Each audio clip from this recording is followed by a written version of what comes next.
এদিনাখন ভচলাৰ তুলি লোৱা পুতেক ভুচেলে এজনী ফুল কোমলীয়া ছোৱালীৰ ওচৰলৈ নিজৰ মনৰ কথা ক'বলৈ বুলি আগবাঢ়িল।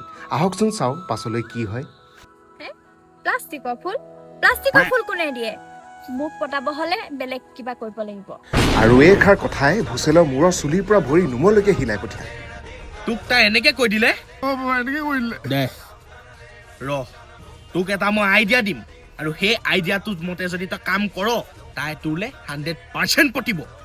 এফলা আৰু বাবাৰ আইডিয়া মতে লাজ নাইকিয়া ভুচেলে নিজৰ লাজ চৰম সামৰি আকৌ চেষ্টা কৰিলে।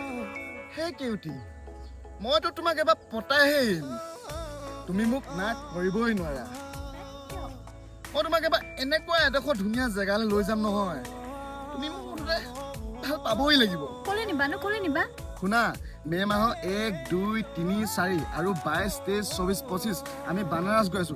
আৰু আপোনালোকেও যদি যাবলৈ বিচাৰে মই ইনষ্টাগ্ৰামৰ পেজটো তাহাঁতৰ পিক এণ্ড চিল বুলি আছে, মই স্ক্ৰীনতে দি দিছোঁ আৰু তাহাঁতৰ কণ্টেক্ট নাম্বাৰ দি দিছোঁ। আমিও যাম, আপোনালোকেও যাব। ধুনীয়া আছে, এটা একদম ভাল এটা পেকেজত ওলাওক।